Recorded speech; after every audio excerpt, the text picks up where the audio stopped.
أشرف حكيمي يتهم الكاف بالكذب. إنفانتينو فخور بفتح مكتب للفيفا بالمغرب. وهذا هو موعد افتتاح مركب محمد الخامس بالدار البيضاء. مرحبا بكم في قناة بن حمدي سبور المختصة في أخبار الرياضة المغربية والمحترفين المغاربة في العالم. هنا غادي تلقاو جديد التحليلات والأخبار الرياضية المغربية واللي متعلقة بالمحترفين المغاربة. ما تنساوش تدعمونا بالاشتراك باش تبقاو ديما على اطلاع بآخر أخبار الكرة المغربية. قبل ما نبداو بغيت الرأي ديالكم في المدة ديال الفيديوهات اللي كنعمل، واش بغيتوها تكون أكثر من 10 15 20 دقيقة أو تكون أقل من 10 دقائق. بغيت الرأي ديالكم في التعليقات. ودابا ندوزو للخبر الأول اللي متعلق بأشرف حكيمي واللي اتهم فيه الكاف بالكذب. في المباراة اللي جمعت بين باريس سان جيرمان وموناكو، أشرف حكيمي التقى بن صغير في الممر اللي كيدي لمستودع الملابس، وكان واحد الحديث بين إلياس بن صغير وأشرف حكيمي. في لقطة خطفت أنظار الكاميرات المصورين ضبطت حوار جانبي بين أشرف حكيمي وإلياس بن صغير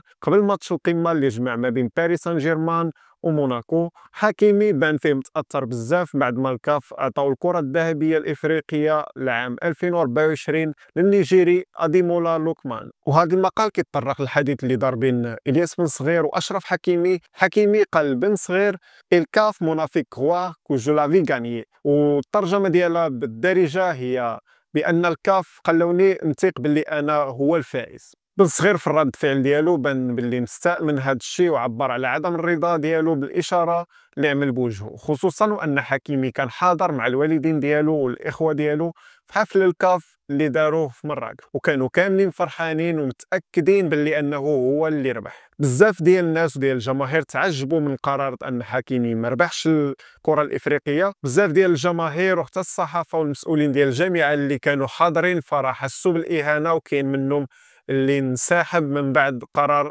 الإعلان على الفائز بالكرة الذهبية. وبالنسبة لإلياس بن صغير فراه عبر على التضامن ديالو مع أشرف حكيمي، وفي تصريح قبل قال باللي أنه هو قدوة ديال اللاعبين الشباب في المنتخب، وأنه كيعاون أي لاعب جديد أنه يتأقلم في المنتخب الوطني. وبالنسبة للكرة الذهبية والفوز ديال لوكمان بها، فاختيار لوكمان عنده ما يبرره رياضيا، حيت جاب لقب الدوري الأوروبي مع أتلانتا وسجل هاتريك في النهائي، وزيد على هذا الشيء قاد نيجيريا لنهائي كأس إفريقيا.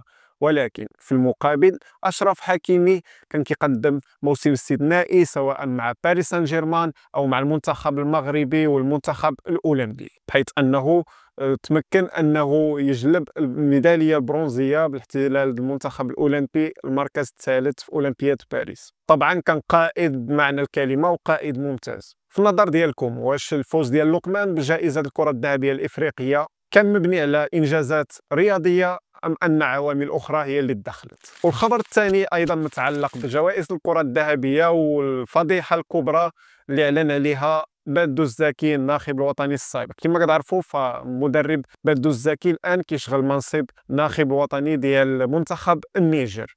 كيف ما كنعرفوا فالعمداء ديال المنتخبات والمدربين ديال المنتخبات والصحفيين الرياضيين ديال كل دولة هما اللي كيصوتوا في هذه الجائزة. ففي هذا الخبر كشف المدرب الوطني السابق بدو الزكي على أن مشاكل تقنية أثرت على تصويت الكرة الذهبية الإفريقية لعام 2024، الشيء اللي خلاه أنه ما يدليش بالصوت ديالو. فبدو الزكي ملي كيدخل أنه يفوتي على اللاعبين اللي اختارهم فكيجبر أنه ما يمكنلوش يدخل. فباش نعرفوا أكثر، الاتحاد الإفريقي كيرسل واحد الابليكاسيون للاعبين او المدربين او الصحفيين باش يصوتوا فيها ويختاروا اللاعبين ولا المدربين اللي غادي يتوجوا بالجوائز بالنسبه لهم. بدو الزكي كيدخل لابليكاسيون ولكن ما كيعطيهش انه يفوتي، وكيقول له باللي ان الفوت ديالك ديجا راه فوتا شي واحد في بلاصه ديالك. وهذا الشيء كيحلنا على التساؤل على الشفافيه ديال الكاف في اختيارات اللاعبين. بالنسبه لكم كيفاش كتشوفوا طريقه التصويت اللي كتعتمد عليها الكاف؟ واش هذه الاشكالات التقنيه عندها دور في عدم تتويج حكيمي بافضل لاعب في افريقيا؟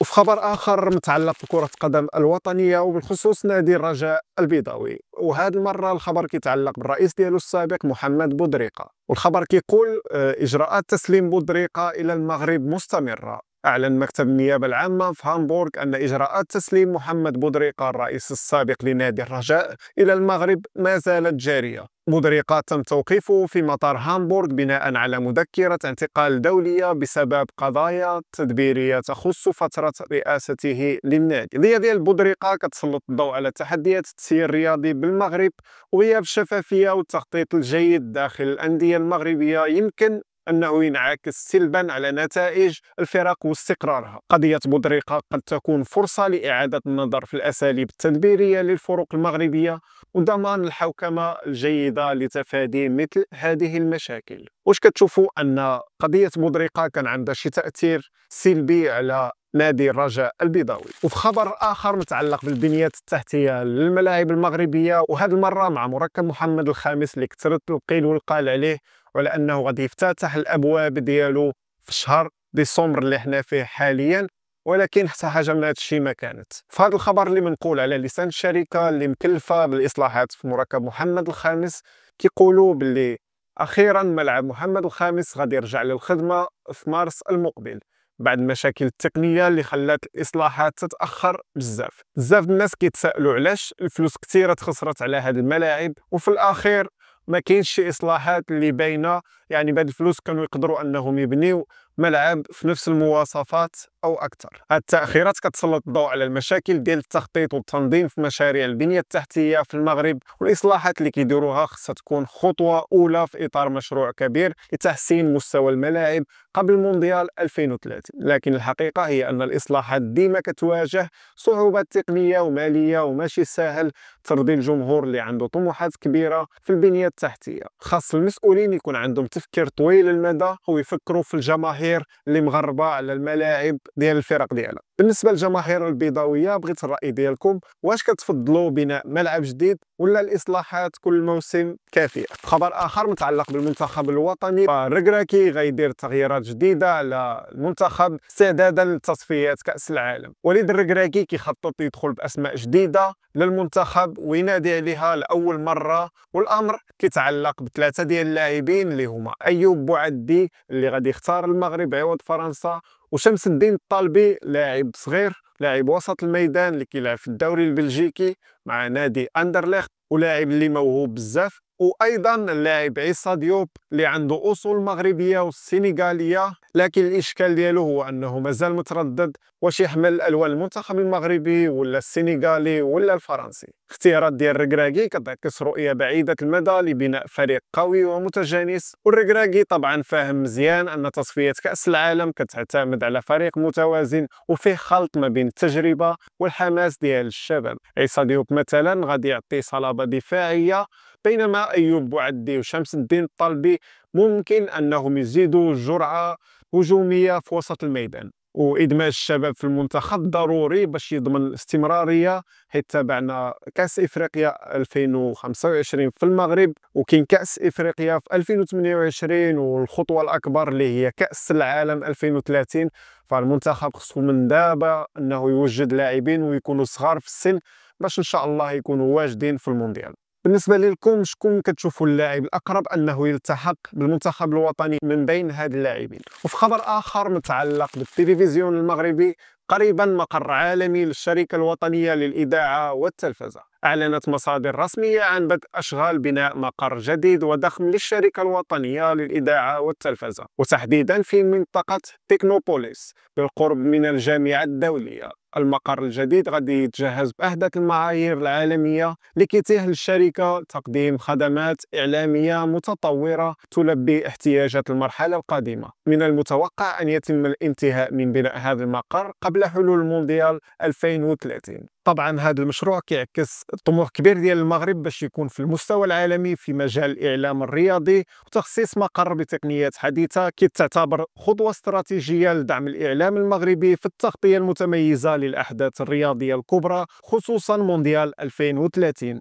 فتطور الإعلام الرياضي كيساهم بشكل كبير في تعزيز صورة البلاد دوليا وكيساهم في التحفيز على تطوير البنية التحتية في مجال الرياضة. واش كتشوفوا الإعلام الرياضي المغربي قادر أنه ينافس الإعلام الإسباني والبرتغالي مونديال 2030. وفي الخبر الأخير واللي متعلق برئيس الفيفا إنفانتينو وفتح مكتب للفيفا بالمغرب، فجاني إنفانتينو رئيس الاتحاد الدولي لكرة القدم أعرب عن فخره الكبير بافتتاح مكتب إقليمي للفيفا في العاصمة المغربية الرباط، مؤكدا أن هذا القرار جاء نتيجة النجاحات المغربية في الساحة الكروية العالمية. أوضح إنفانتينو عبر حسابه إنستغرام: فنجاحات المغرب في كأس العالم 2022 ألهمتنا لفتح مكتب رئيسي للفيفا بالقارة الإفريقية وبالضبط في المغرب. طبعا هذا الإنجاز كيعكس المكانة المتزايدة والكبيرة للمغرب كقوة رياضية وتنظيمية في إفريقيا